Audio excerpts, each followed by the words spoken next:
that I was going to challenge myself to do 102 slides in 15 minutes, so I'm going to. So if, oh, now the clicker doesn't work? That's going to be awesome. Yeah, so if you have a problem with that, don't fucking care. Part of the problem of what we're going through right now in the cyber community is that we really don't know where we are. I mean, technically, we exactly know where we are, right?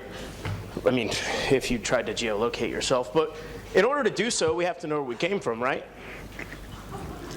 So in brief, I'll explain where we came from. Anyone know what that is? Close, called the Pascaline. Pascaline was an adding machine. It was the first real computer that we had. After that, Lady Lovelace became the first hacker.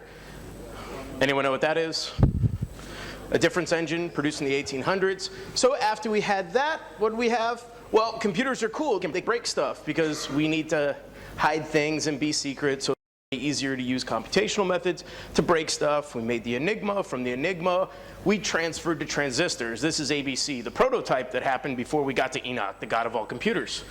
Now, granted, IBM came in, screwed it up, made everybody shitty and unhappy, but they did work with a bunch of people at AT&T Labs in order to create transistors and then microprocessors. At that point, we realized computers were going to take over the world, right? We tried to prove to people that you could use computers in a really sexy way. You could have all sorts of things that were going to be replaced. You can even communicate people with great things called modems. You could store pictures, like all of the dirty pictures you wanted to see at 1 bit per second. And you could chat with people from miles and miles away through this beautiful thing called email. Now, other players came into the game. They had cute little ads, but they were kind of gay.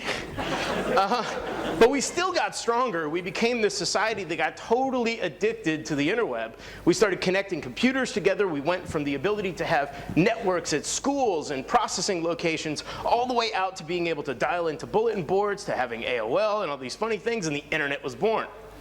Now, we had websites, and websites were really cool back then, but unfortunately we had to go a little bit faster. So we went from Web 2.0 all the way up to Web 3.0 and whatever bullshit term that people are going to use today.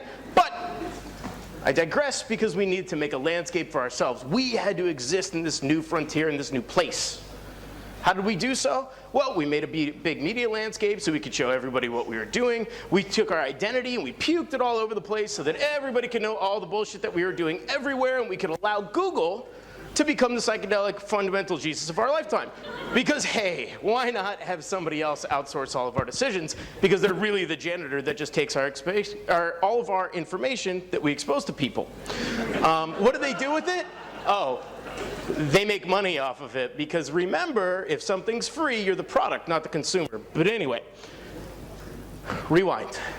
11 minutes. Pfft. I can sit down now. As all of this stuff started happening, a different thing happens. The people that were using all of these products became smarter because we had to beat the stuff that we were producing. If it calculated a certain amount per second, I was threatened by my own invention.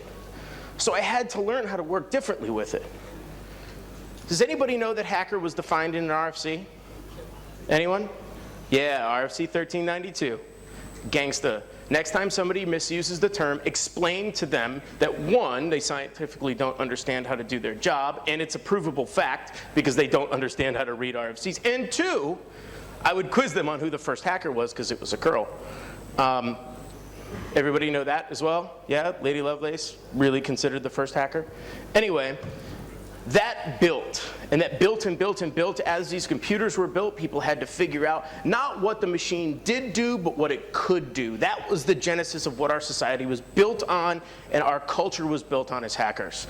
We went from saying, oh, cool, there's a computer that can make something. We could build a computer that's only built to smash the thing that it was made. Right? This is what we started doing with information. We started making things. We started creating zero day. In my terms, back in the day, zero day was actually when, like, you know, a new version of Photoshop would come up before the vendor actually released it.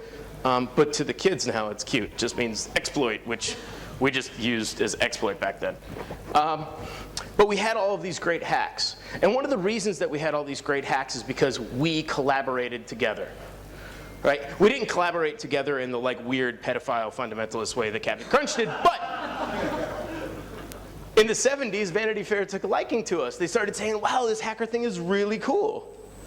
Right? That's where we started getting some press. And they're like, all right, well, maybe we should learn something from this crowd. Well, then the shit hit the fan. Right?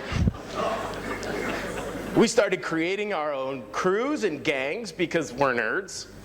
Because we're like, I always wanted to be in a gang, but I never wanted to go outside my bedroom. And then our gangs started having fights, which is hilarious. And we had to evolve and have sub-gangs or macro gangs. We had to create tools to try and teach people that the bad was bad. But we still loved to share. We loved it so much that we would build systems just for sharing. That was the only reason for it. It wasn't to talk shit. It wasn't to, berate somebody. It wasn't to show them how much smarter we were. We literally built systems to say, hey, come over to my house so that I can share with you because I can't afford to go to yours, right? We would make magazines. We would write articles and zines. We had handbooks. We even had our own manifesto. We made camps. And more than camps, we even had funerals for technology that died. Does anybody know that's kind of why DEF CON got started? Because it was the dying of BBSs and everybody wanted to get together to raise a candle to be like, BBSs are dead, long live the internet. Well, that started a global awesome piece. But it also started a problem because when DEF CON started, it used to be about sharing information versus whose thing was bigger than the others. Mind you, most of the girls have way bigger things than most of the guys on stage. Then we went into Black Hat, and we got it commercialized. Hey, let's let the vendors in. They'll pay us a bunch of money. Well, that sounds really good. And then they're like, well, you know what? We're not paying enough money for that. Let's train people and make them pay even more money to learn the shit that we used to learn in each other's basements and bedrooms and out on the street and in people's bulletin boards. We may as well seclude it and wall it off so that no one can learn, only if you're rich. Then we started putting all sorts of cool certifications on it so that anybody could be anything as long as you had the right sticker or right piece of paper at the right point in time. So many conferences. So many conferences cost so much money. So we looked at that and there was a problem. There was a problem that I missed my community. I missed the old days. I was nostalgic for being able to learn from people that I looked up to like they were gods and have them look me directly in the face and be like, you're right, you are an idiot. And I would be like, I know, but teach me. And they're like, I'm too drunk. And I'd be like, it's okay. It'll slow it down so that I could learn it. And it would, and I would learn these great things because people were so wasted they had to talk like a child to me because they couldn't figure out more complex words to say because they were hammered. So we said, okay, how do we figure out making a conference and get drunk and teach people to break into things? In comes BSides. So there was this problem that we were having. It started to seem like the Black Hat Review Board was getting so corporate and so overrun by the shills that even really cool talks were getting shit on so that some vendor could go release the same bullshit like how to find SQL injection in some random other vendor's app. It was horrible. So we're like, okay, well, what do we do with these good talks? And then there's a lot of other people who are like, dude, I'm not going to give that talk at Black Hat or at DEF CON because there's going to be people up in my ass, offering me jobs, doing all this crazy, like drooling all over me. And all I want to do is teach other people what I'm doing so that I can get remixes so that they can tell me how dumb my shit was and then amplify it 100 times and we can make it into something really cool. So I rented this house in Vegas. And we didn't need to put on our schedule that we were going to have vendor equality panels and all this stuff. They just broke out because we were doing it. We weren't there because we had to be there or because there was money. We were there because a bunch of people were sick of all the bullshit of people corporate posturing and trying to get jobs and show how cool they were and everything else and just wanted to go back to learning. We wanted to take all the bullshit out of it.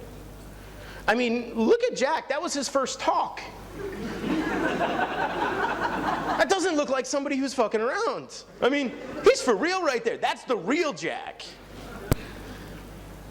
Then the second time we had it, we're like, all right, we're on to something. This is really cool. Everybody is jamming. Everybody is sharing ideas. Nobody's sitting in a corner talking about how cool they are. Nobody's measuring sticks at how many bugs they found or this and that. People are just learning. They're just collaborating. They're just working together. So we got a bigger house. And we got that bigger house, and we were still ghetto as shit. We didn't even have projectors. We just hung shit from the walls, and we were like, it's cool, project there. And you know what? It was fun. It was so much fun because if you were hungry, cool, go out to the barbecue, make food. But you can't, you have to do this, you have to do that. No, you don't, just walk outside. I didn't bring things. That's okay, somebody else brought them. I'm positive they will share with you because everyone here is built to share. That's what we were doing. We were there to share. We were there as a community to lift the entirety of this industry up, not just each other. We weren't there to just blow each other and be like, oh yeah, you're so awesome, I'm glad you found the thing. It's silly. No one wants to deal with that shit. We have enough of that at work. We had panels. Look at how young Corman was. The little guy. He's so cute. You know? I mean, we were even everywhere we went. Then we had the third one. So now it got big. This was a church or chapel inside of the creepy-ass hotel that we were doing things. Where did Roberts go? I saw him sit in the back. I don't know. Ian, of all people, gave a talk right there in front of that altar. I don't know how that bitch didn't burn down.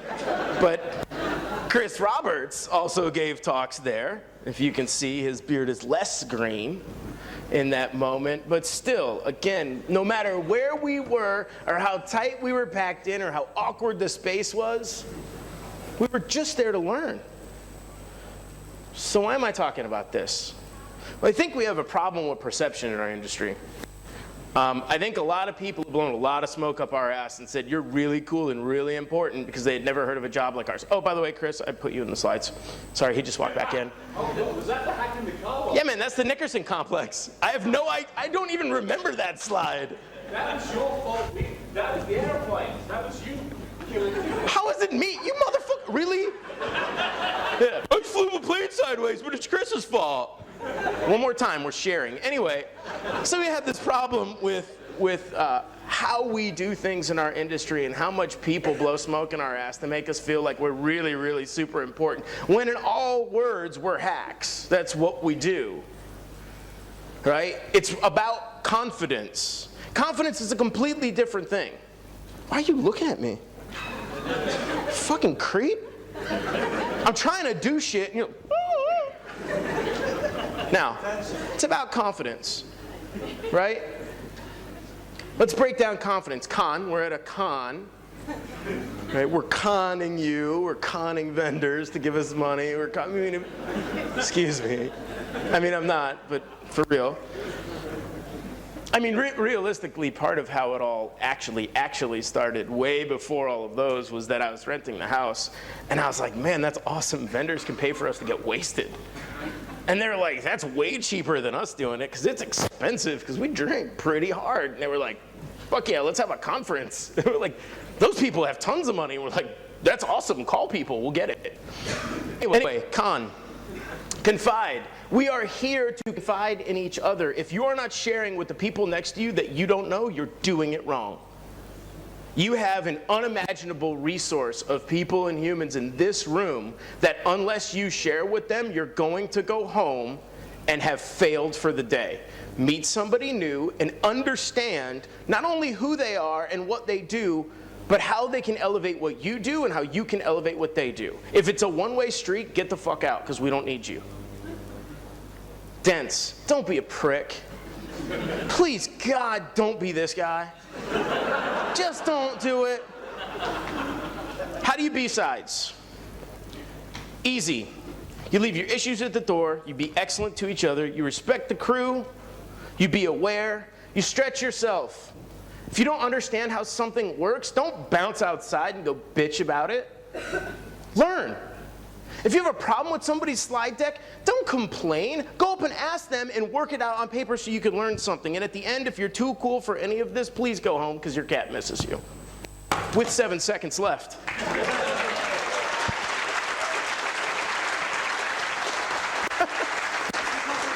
Oh, wait. There you go. Wow.